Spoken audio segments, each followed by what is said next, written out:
We've asked independent analyst Christopher Gilmour for some insights into the run-up to this crucial vote. Mr. Gilmour, very good evening to you. Thank you so much for joining us and a warm welcome to the Globe. Good evening, Simpibi. Good to be here. Get Brexit done is what the Conservative are using as a trump card in its election manifesto. But taking into cognizance the myriad of delays, with the latest being the 31st of January next year, it's not that simple now, is it? No, it's not. And look, before we go into the ins and outs of what happens after, if Britain actually leaves, it could take 5-10 years to formally get out of Europe altogether. But you're quite right. Beyond the 31st of January, if indeed the Conservatives win the election, and it's looking very much as if they will win it, then they have until the end of 2020 to kind of formalize this whole thing. But, there's just so much to do. It's a very, very complex withdrawal agreement, over 500 pages. And the ability of this government to actually do that, I think, is highly compromised. So there are now doubts being expressed about the whole process altogether.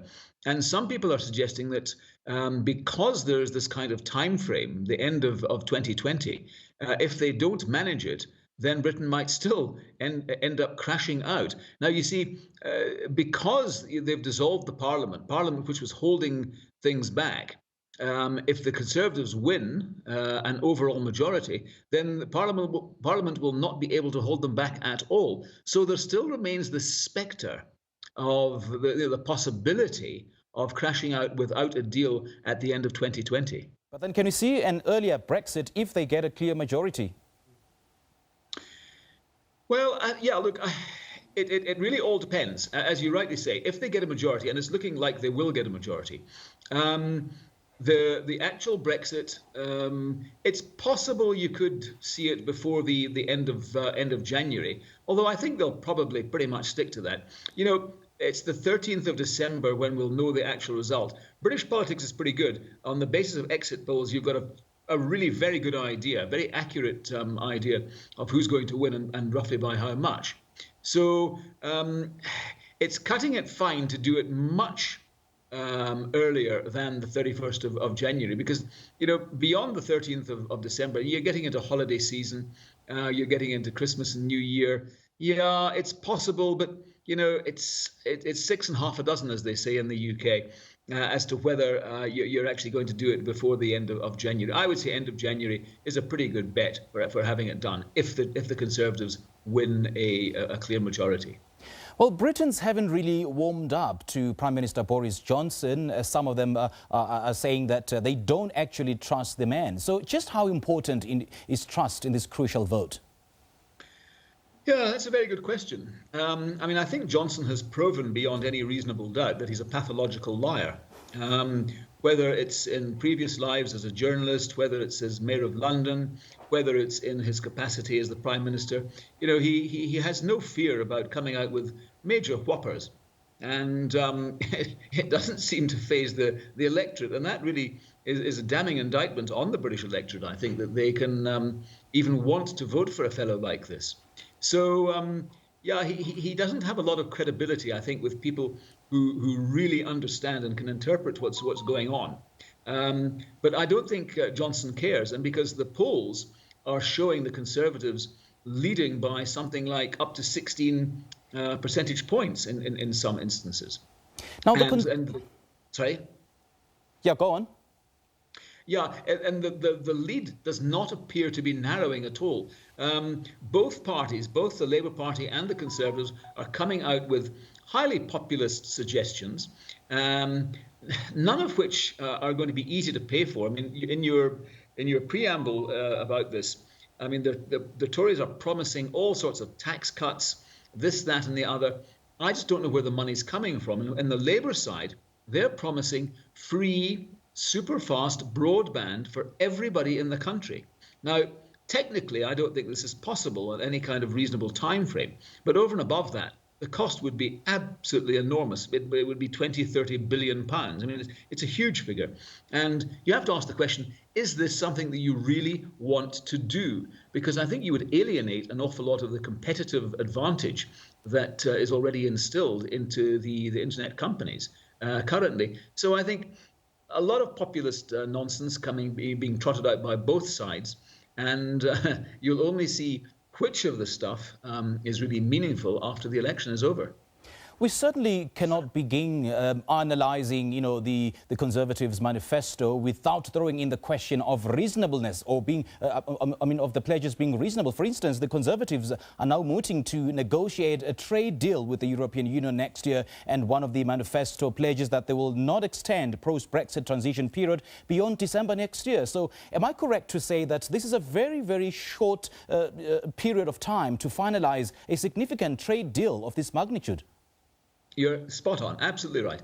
It's impossibly short. I mean, if you understand that the kind of trade deal that Johnson and his cohorts are looking at, it's something along the lines of what they call Canada Plus. In other words, the kind of trade deal that Canada sealed with the European Union about 3-4 years ago. Now, that deal took 7 years to consummate.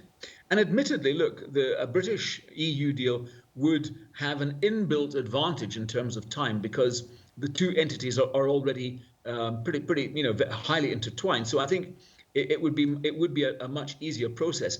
So it probably wouldn't take anything like 7 years, but it would take a few years. And I think anyone who honestly believes that you can do it in the space of 1 year is smoking something. And I think I'd like to have some of that. Well, they're also targeting, more than 50,000 more nurses in England by the year 2024. And I think it's rather bizarre, or, for lack of a better word, rather ambitious. Because remember that they also claim 19,000 will come about through the reintroduction of the maintenance grants for students, and which the very same Conservative government scratched in 2017. Yeah, that's a very good point you make again, because what you're seeing, what is being reflected on the nursing side is what happened to the police side, because under the Conservatives, they slashed the police numbers by 20,000, and now they want to go and increase the numbers by 20,000. In other words, it would take them back to where they started from. And I think you're getting a similar situation with the nurses. They slashed the number, now they want to bring them back. So I think it's highly disingenuous of the Conservatives to say that, this is some new feature that they're bringing into place. It's nothing of the kind. What if there's no deal then? I think all sides agree that if there's no deal, then the EU and the UK are both big losers. And we're talking about major disruption at the ports. We're talking about supply chain disruptions in the motor industry and elsewhere. And we're talking some severe dislocations in both the EU and the UK. And nobody really wants that. I think even Johnson, if he, in some of his more introspective moments, would probably admit that even he doesn't want a no deal. However, there are certain large elements in his party, people like Jacob Rees-Mogg, people like Marc Francois of the ERG group, who are absolutely convinced that no deal is the way to go. And then, of course, there's the arch no deal fellow himself, Nigel Farage. Although he's not a Conservative, he's widely regarded as being, a kind of almost a Conservative. He was a member a few years ago. So Johnson, I think, is in some ways a bit of a puppet. If the Tories get back in with this big majority, I think these hard right wingers, the people who really want this no deal to go through, will be in the ascendancy. And, they don't really care about the impact of lower growth. And I think most right-thinking people within, when I mean say right, I mean correct thinking, within the Conservative Party would probably agree that the growth prospects just by coming out of Brexit are going to be dimmed compared to what you would have just by staying in. But if you have a no-deal Brexit, then I think the chances of a recession in the UK over the next couple of years are extremely high. As a matter of fact, former Prime Minister Tony Blair has just weighed in on the no-deal Brexit. He just said, and I'm going to quote him verbatim, he says, "No-deal Brexit is not off the table. It is slap bang in the middle of it. And if they mean their manifesto commitment to no extension past 2020, it is a probable outcome." What do you make of that? Yep, no, he's absolutely right. Blair has been a thorn in the side, not just of his own party, but of the Tories as well. And he's absolutely spot on. I can't fault his logic at all. But I think really what he's saying is, just to reiterate what we said a few moments ago, that the possibility of consummating a deal, a free trade deal with the EU in the space of just over a year, I think is impossible. And therefore, if you don't consummate it, then by default, what's going to happen is that you're going to crash out with no deal. So, no, look, Blair's right. Although it might not be formally on the table, by default, it's still there. All right, Mr. Gilmour, thank you so much for your time, and we appreciate your analysis. That was Independent Analyst Christopher Gilmour joining us via Skype.